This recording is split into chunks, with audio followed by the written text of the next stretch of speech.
suivez le journal sur MTV+.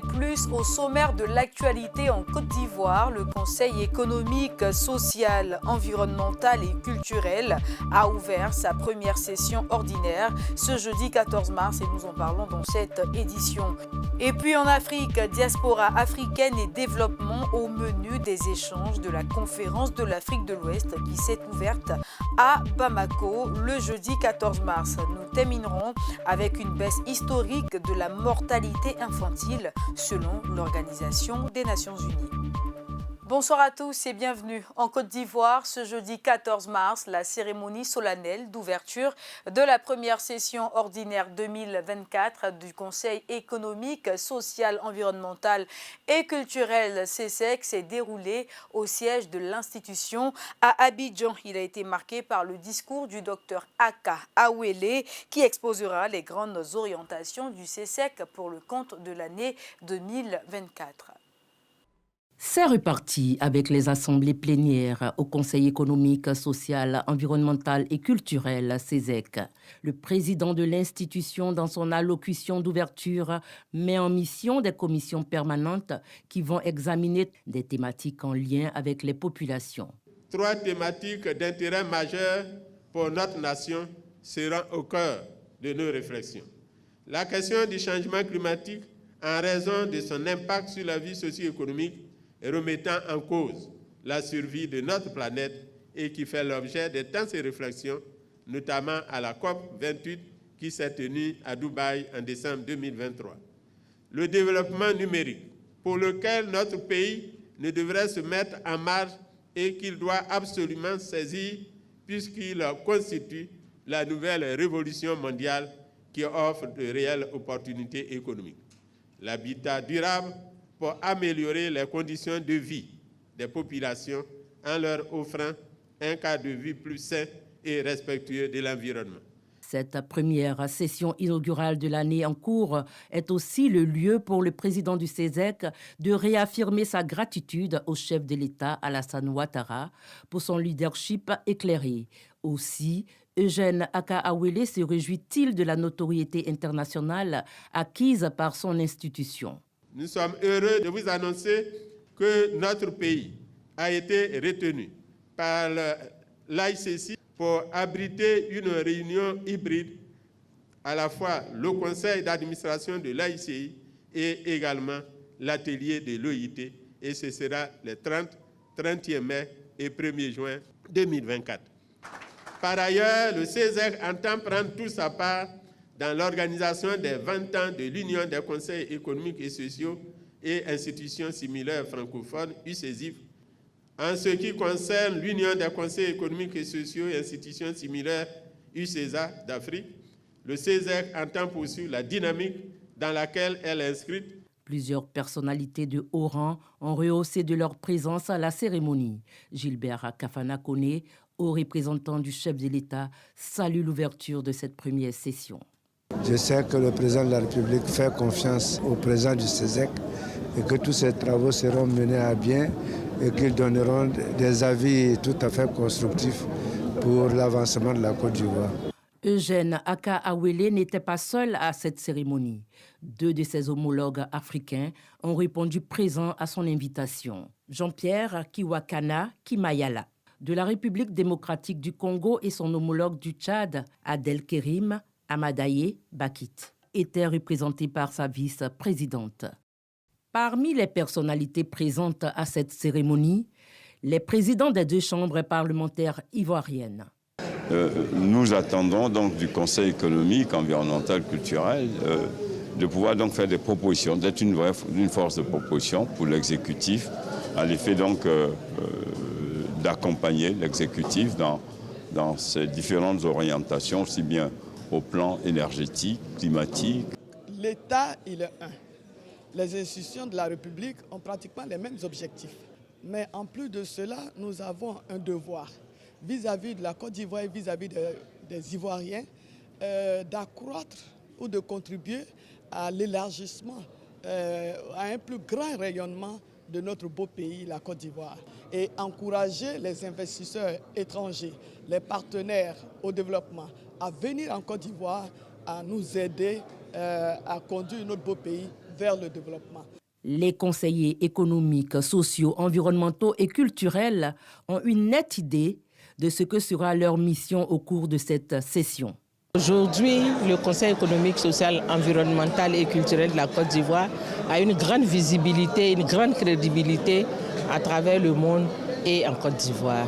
Nous allons travailler avec acharnement pour pouvoir atteindre les objectifs que nous nous sommes fixés, à savoir une Côte d'Ivoire de paix, une Côte d'Ivoire durable, une Côte d'Ivoire solidaire pour toute la population, quels que soient les rangs. Le Conseil économique et social, en tant que chambre d'experts, donnera des avis à l'exécutif afin d'accélérer ce processus de mutation et de transformation de notre économie, mais de notre société qui doit tenir compte des contraintes environnementales. Toujours en Côte d'Ivoire, l'inspecteur général d'État, M.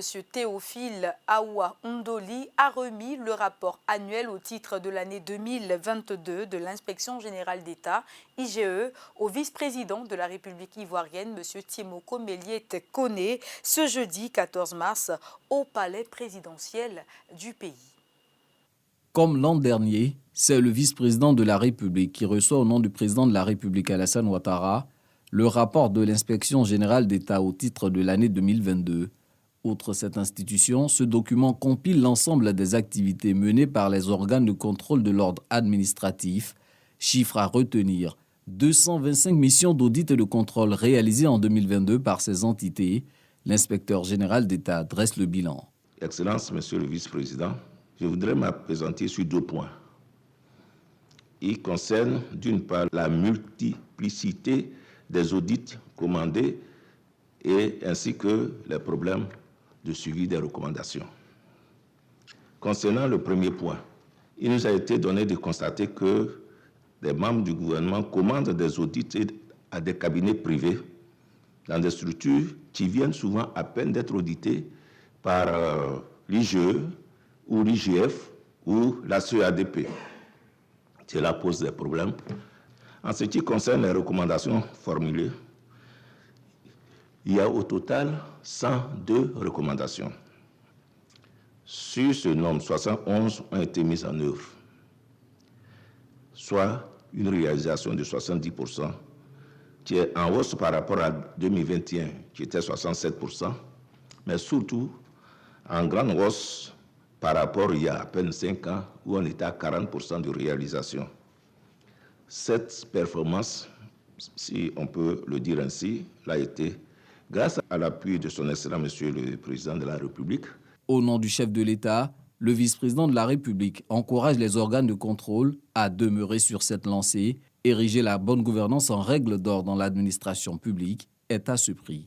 Ce rapport, qui résulte des efforts conjugués de tous les organes de contrôle et de l'ordre administratif, constitue une excellente base d'appréciation du bon fonctionnement de nos services administratifs et en particulier de l'utilisation transparente des deniers publics en vue de la prise de décisions appropriées.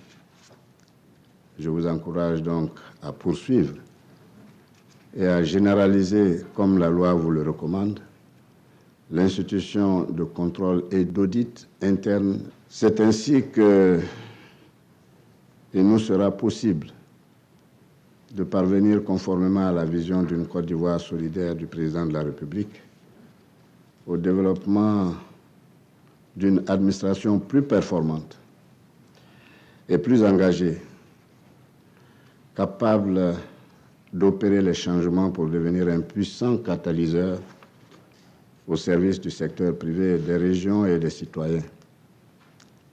Je vous encourage également à mettre en œuvre toutes les activités inscrites dans le cadre du schéma directeur de la réforme des finances publiques. Je voudrais vous assurer que les constats et les dysfonctionnements relevés dans les rapports que je viens de recevoir, ainsi que les recommandations formulées, feront l'objet d'un compte-rendu fidèle à son Excellence, Monsieur le Président de la République. Pour assurer cette mission de contrôle des deniers publics, l'inspection générale d'État est appuyée par l'inspection générale des finances, les inspections générales des régies financières, les inspections générales des ministères et la cellule d'évaluation et d'audit des dépenses publiques. Et puis d'importantes coupures d'Internet ont affecté ce jeudi 14 mars plusieurs pays africains tels que le Burkina Faso, le Libéria, la Guinée, le Ghana à cause de câbles sous-marins défectueux. Certains pays sont davantage touchés. C'est le cas de la Côte d'Ivoire où les perturbations semblent se rétablir. Les détails dans cet élément. Email, réseaux sociaux, Facebook, Twitter, WhatsApp ou encore activités de services en ligne. Vous êtes nombreux à avoir constaté depuis ce matin des problèmes de connexion Internet. J'ai remarqué que depuis ce matin, il n'y a pas de connexion. Parce que j'avais essayé de travailler le matin. Il y avait un exercice d'anglais à faire ce matin.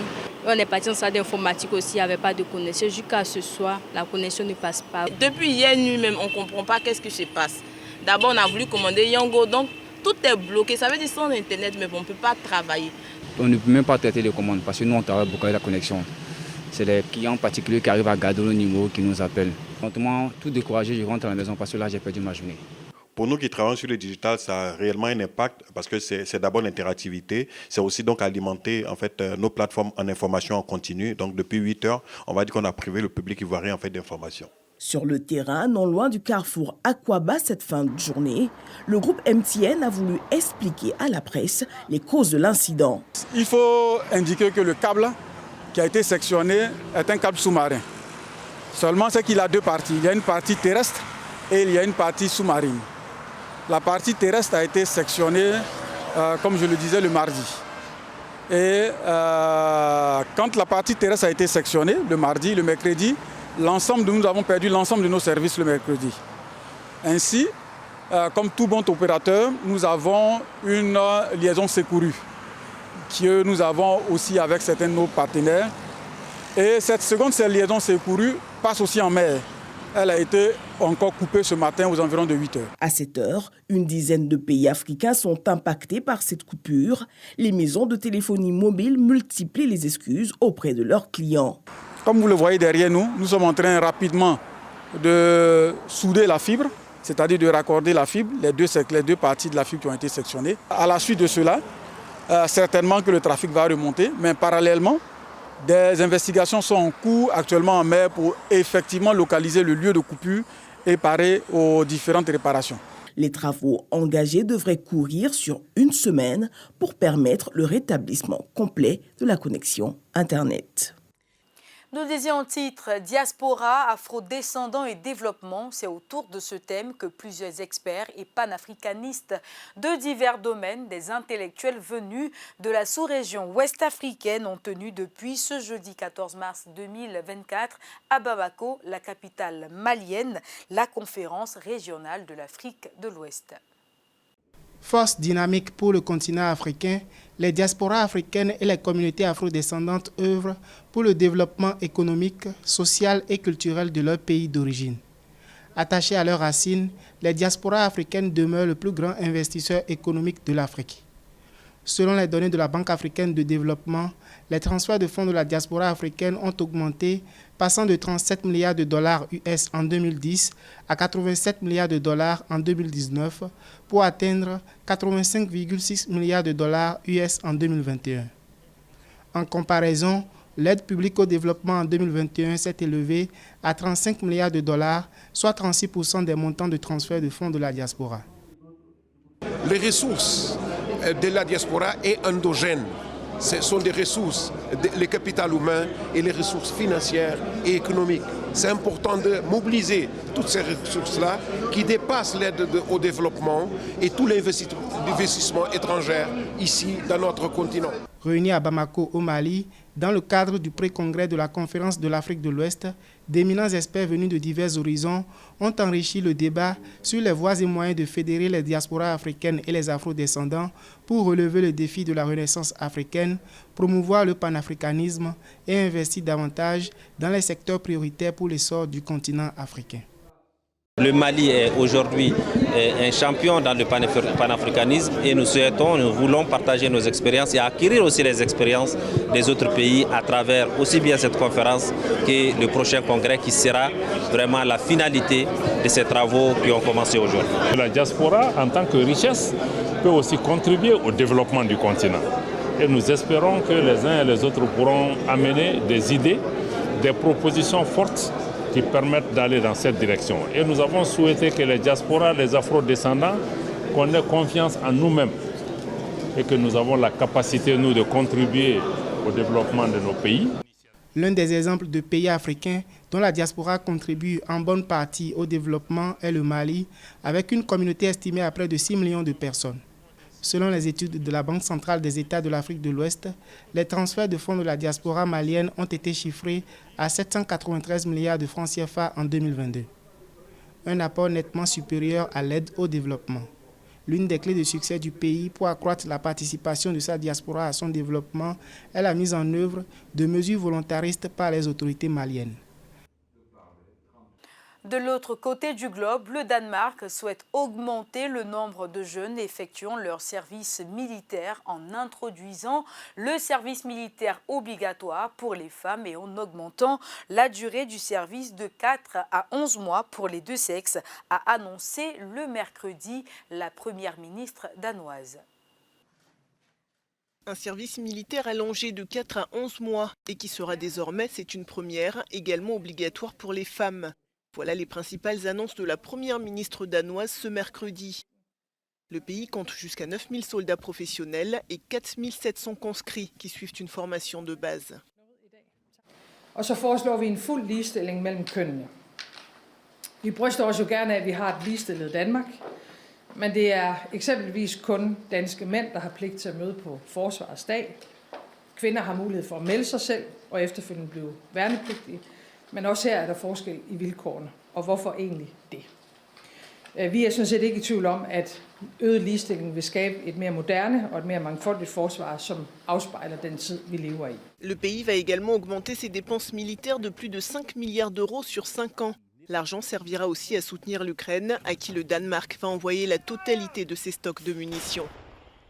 D'après un rapport de l'ONU publié ce mercredi 13 mars, 4,9 millions d'enfants de moins de 5 ans sont morts en 2022, un chiffre qui est en baisse de 51% depuis l'année 2000. Cependant, de grosses disparités persistent néanmoins. Plus de détails dans cet élément.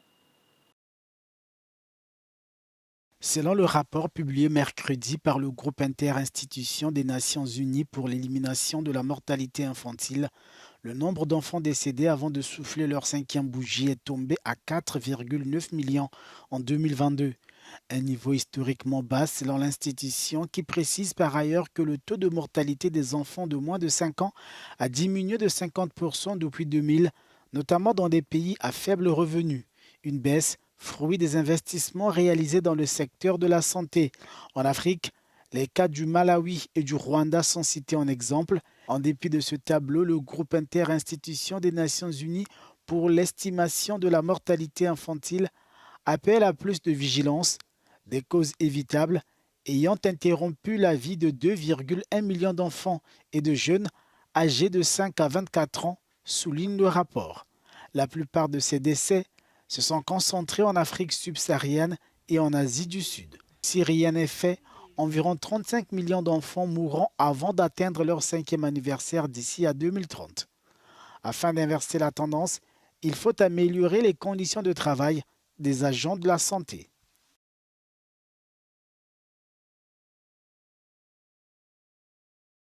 C'est la fin de cette édition de l'actualité. Très heureuse de vous l'avoir présentée. Je vous souhaite une excellente suite de programmes sur MTV+, la télé qui transforme.